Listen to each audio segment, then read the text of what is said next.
আসসালামু আলাইকুম রহমতুল্লাহি ওবরাকাতুহ। আলহামদুলিল্লাহ ওসলাতু ওয়াসসালামু আলা রসুলিল্লাহ ওয়া বা'দ। প্রিয় দর্শক, দৈনিক আমাদের সময়ের পুরো মাসব্যাপী রমাদান মাসব্যাপী স্পেশাল আয়োজন উত্তরা ইউনিভার্সিটি নিবেদিত রমজানের সময় অনুষ্ঠান থেকে আপনাদের সকলকে স্বাগত জানাই।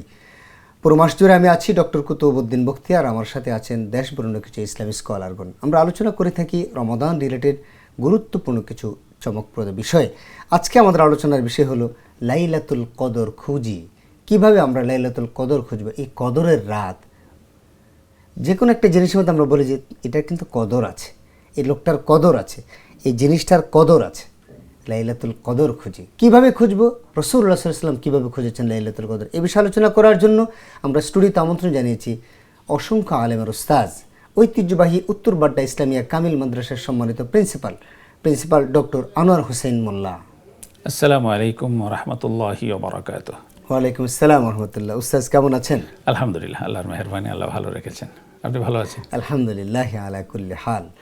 আজকে আমাদের আলোচনার বিষয় হলো লাইলাতুল কদর খুঁজি। লাইলাতুল কদর রাত্রটা অতি মহিমান্বিত রাত, সেটা আমরা অনেকেই জানি। লাইলাতুল কদর সম্পর্কে কোরআন মাজিদে একটি সূরা আসছে, সেই সূরাটাও আমরা অনেকেই জানি আলহামদুলিল্লাহ। লাইলাতুল কদর কিভাবে রাসূলুল্লাহ সাল্লাল্লাহু আলাইহি ওয়াসাল্লাম খুঁজেছিলেন, আমাদেরকে যদি একটু বলতেন। জি, ধন্যবাদ। আলহামদুলিল্লাহ ওয়াসসালাতু ওয়াসসালামু আলা রাসূলিল্লাহ ওয়া আলা আলিহি ওয়া সাহবিহি আজমাইন, আম্মা বাদ। লাইলাতুল কদর পাওয়া একজন মুমিন জীবনের জন্য অত্যন্ত বড় সৌভাগ্যের একটা বিষয়। মাশাআল্লাহ। কারণ লাইলাতুল কদরের ব্যাপারে আল্লাহ তাআলা সূরা নাজিল করে বলে দিয়েছেন যে ইন্না আনজালনাহু ফি লাইলাতুল কদর ওয়া মা আদরাকা মা লাইলাতুল কদর লাইলাতুল কদরি খায়রুম মিন আলফি শাহর। জানো লাইলাতুল কদরের মর্যাদা কি? এটা হাজারো মাসের চেয়ে উত্তম। অর্থাৎ এই রমজান মাসের কোনো একটা রাত্রিতে লাইলাতুল কদরে এই কোরআন নাজিল হয়ে, এই যে হাজারো মাসের ব্যাখ্যা কয়েক রকম। একটা ব্যাখ্যা হলো যে 1000 মাসের এবাদত করলে যেই সওয়াব হবে, এটা 83 বছর বা 84 বছরের কাছাকাছি হয়। তো এরকম এটা একটা সংখ্যার ব্যাপারটা বলা হয়। কিন্তু অধিকাংশ উলামায়ে কেরামগণ যেটা মনে করেন সেটা হলো এখানে হাজার হলো সংখ্যাধিক্য, সুনির্দিষ্ট কোনো অঙ্ক নয়, সুনির্দিষ্ট কোনো সংখ্যা নয়, এটা সংখ্যাধিক্য বোঝানো যায়। আমরা বলি না এটা তুমি বলতে পারবা না, এটা কেন আমি 100 বার বলবো, তো 100 বার বলবো মানে কি? গুনে গুনে 98, 99, 100 এরকম নয়, অনেকবার বলবো, সেটা অধিক সংখ্যক বোঝানোর জন্য। তো আরবেও তদানীন্তন আরবে অধিক সংখ্যক বোঝানোর জন্য 70, 70 বোঝানো হতো, 100 বোঝানো হতো, 1000 বোঝানো হতো। অনেক বড় সংখ্যা বোঝানোর জন্য তারা 1000 বোঝাতো।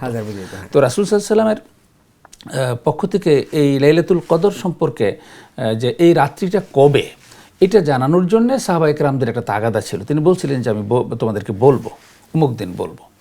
তো আল্লাহ তাআলার কাছ থেকে তিনি এটা জেনে নেবেন যে লাইলাতুল কদর সুনির্দিষ্ট কোন রাত্রিটা লাইলাতুল কদর। তো যেদিন লাইলাতুল কদর সম্পর্কে জানানোর কথা ছিল, তিনি বেরিয়ে আসতেছেন, রাস্তায় 2 জন লোক ঝগড়া লেগে গেছে।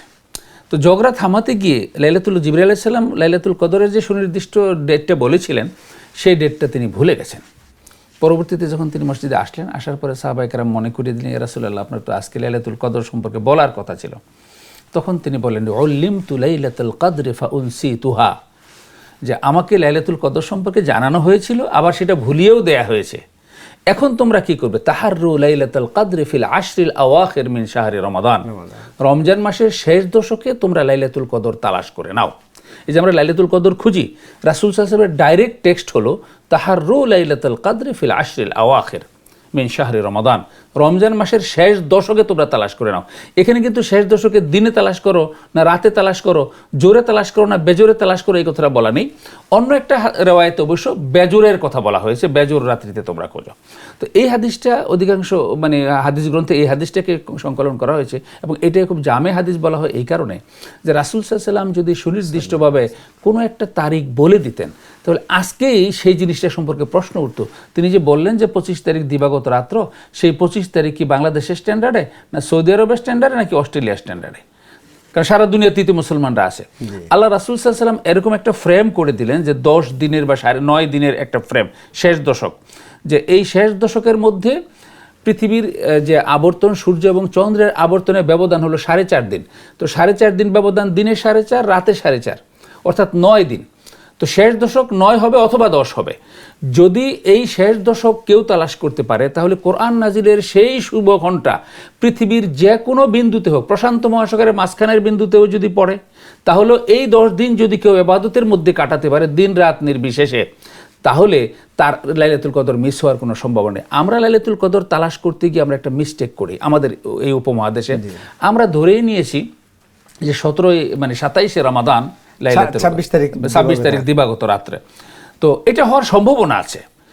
আপনার 21 তারিখ থেকে ধরে 30 তারিখ পর্যন্ত, 29 তারিখ পর্যন্ত প্রতিদিনই হওয়ার সম্ভাবনা আছে, বেজরগুলো বেশি হওয়ার সম্ভাবনা আছে। কিন্তু 27 তারিখ নিশ্চিতভাবে যে ধরবো, কারণ 27 তারিখ নিশ্চিতভাবে কিন্তু বলা হয়নি, 27 হতেও পারে নাও হতে পারে। এই ক্ষেত্রে সবচেয়ে উত্তম তরিকা হলো রাসূল সাল্লাল্লাহু আলাইহি সাল্লাম যেভাবে তালাশ করেছেন। তিনি শেষ দশক যখন আসতেন তখন তিনি কোমর বেঁধে, তিনি হাদিসে আসছে তিনি কোমর বেঁধে তিনি নেমে যেতেন এবং শেষ দশক ইতিকাফের মাধ্যমে দিন রাত জোর বেজোর নির্বিশেষে তিনি লাইলাতুল কদর তালাশ করতেন। যদি বেজোরের কথা বলি, তাহলে এক দেশে জোর অন্য দেশে বেজোর, তাহলে কিভাবে ওই মুহূর্তটা আসলো? যদি দিনের কথা, রাতের কথা বলি, যে লাইলাতুল কদর বাংলাদেশের সময় রাত, কিন্তু আমেরিকার সময় তখন দিন। এই জন্য রাসূল সাল্লাল্লাহু আলাইহি ওয়াসাল্লাম দিন রাত্রি জোর বেজোর নির্বিশেষে শেষ দশক পুরাটাই ইতিকাফের মাধ্যমে তালাশ করেছেন, এবং এইভাবে লাইলাতুল কদর তালাশ করাটা হলো সবচেয়ে উত্তম সুন্নাহ সম্মত লাইলাতুল কদর তালাশের পদ্ধতি। তো এই ক্ষেত্রে আমরা লাইলাতুল কদর তালাশে কি করব? আমরা ইবাদত বন্দেগী করব, জিকির আজকার করব, কোরআন তেলাওয়াত করব। হাদিসে রাসূলুল্লাহ সাল্লাল্লাহু আলাইহি ওয়াসাল্লাম ইরশাদ করেছেন, মান কামা লাইলাতাল কদরি ঈমানান ওয়া ইহতিসাবা গুফিরা লাহু মা তাকাদ্দামা মিন যামবি। যে ব্যক্তি লাইলাতুল কদরে ঈমান এবং ইহতিসাবের সাথে মানে রাত্রি ইবাদত করে, সালাত আদায় করে, আল্লাহ তাআলা তার পিছনের গুনাহ মাফ করে দেন। সুবহানাল্লাহ। তো আমরা লাইলাতুল কদর তালাশ করব, শেষ দশক তালাশ করব, বেজোর রাত্রি তালাশ করব, জোর রাত্রি তালাশ করব, এবং রাত্রিতে তালাশ করব, দিনেও তালাশ করব, অর্থাৎ শেষ দশক পুরোটাই আমরা তালাশ করব। তাহলে লাইলাতুল কদর মিস হওয়ার তেমন কোনো সম্ভাবনা থাকবে না। আর বেছে বেছে সিলেবাস মানে সাজেশন নোট করে করে বাসায় কিন্তু প্রশ্ন পড়লে পরীক্ষায় কমন পড়তেও পারে, নাও পড়তে পারে, বাদ পড়ার সম্ভাবনা। আমরা তো শেষ দশকে তো আমরা বাঙালিরা তো অধিকাংশই শপিং এই কাটাই, কদর খুঁজে সবসময় শপিং মলে গিয়ে। এটা আসলে আমাদের মানে লাইলাতুল কদর খোঁজার তাগাদার চেয়ে আমাদের ভালো জামা কাপড় খোঁজা, ঈদের ফ্যাশন খোঁজাটার বেশি গুরুত্ব হয়ে গেছে। এই জন্য আমাদের শেষ দশকে ইবাদত বন্দেগী বেশি করার কথা, যেখানে সেখানে আমরা মার্কেটিংয়ে, শপিং মলে, সাজুগুজুতে মানে এইসব কাজে আমরা বেশি সময় নষ্ট করি। এটা মুসলিম সমাজের জন্য এটা অবশ্যই ইতিবাচক নয় এবং সুখকর নয়। জাযাকাল্লাহ শেখ, আপনার কাছে আমরা আমাদের দর্শকরা, প্রিয় দর্শক, আপনারা যারা কমেন্টে প্রশ্ন করেছিলেন, আপনাদের কিছু প্রশ্নের জবাব আমরা দিচ্ছি শেখের কাছে। একজন আমাকে প্রশ্ন করেছেন যে গতকাল হায়েজ এবং মাসিক বন্ধ হয়েছে, আমি এখনো গোসল করি নাই, এমত অবস্থায় আমি রোজা পালন করতে পারবো কিনা? দুটো ইন্ডিভিজুয়াল ফরজ। হায়েজ বন্ধ হওয়ার পরে গোসল করা একটা ফরজ, রোজা পালন করা আরেকটা ফরজ। তো উত্তম হবে যদি তিনি গোসল করে নিতে পারেন, তাহলে উত্তম হবে। আর যদি দেখা যায় সেহরির টাইম এমন হয়ে গেছে, গোসল করতে গিয়ে তিনি সেহরি শেষ করতে, সেহরি খেতে পারবেন না, আজান হয়ে যাবে, তাহলে তিনি সেহরি খেয়ে নেবেন, সেহরি খেয়ে পরবর্তীতে তিনি গোসল করে নেবেন, এতে তার রোজা ভঙ্গ হবে না। আরেকজন ভাই আমাদেরকে প্রশ্ন করেছেন, কুলি করার পর মুখে স্বাভাবিকভাবে যে ভেজা থাকে তা থুতুর সাথে গিলে ফেললে কি রোজা ভেঙে যাবে? এটা ইচ্ছাকৃতভাবে গিলা যাবে না, কারণ এটা বাইরের থেকে ভিতরে ঢুকানো হয়েছে। নর্মালি কুলি করে ফেলে দেওয়ার পরে যেই আর্দ্রতাটা থেকে যায়, পানি জমানো না, যে আর্দ্রতাটা থেকে যায়, এটা পরবর্তীতে যখন ডোকের সাথে গিলে ফেললে রোজা ভাঙবে না।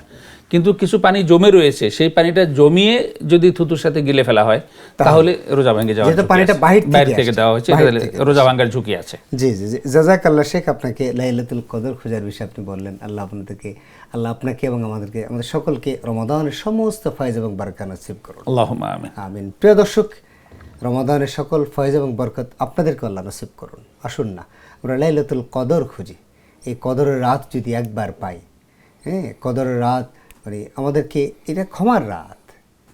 আল্লাহ সুবহানাহু ওয়া তাআলা বান্দাকে ওই দিন সবচেয়ে বেশি অসন্তুষ্ট থাকেন হলো শয়তান। এক হলো আরাফার দিবসে, আর হলো সেকেন্ড হলো আপনার লাইলাতুল কদরে।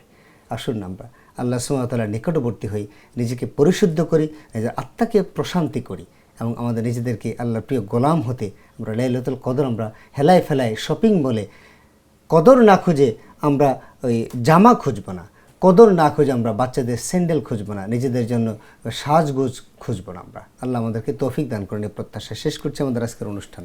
আসসালামু আলাইকুম ওয়া রাহমাতুল্লাহি ওয়া বারাকাতুহু।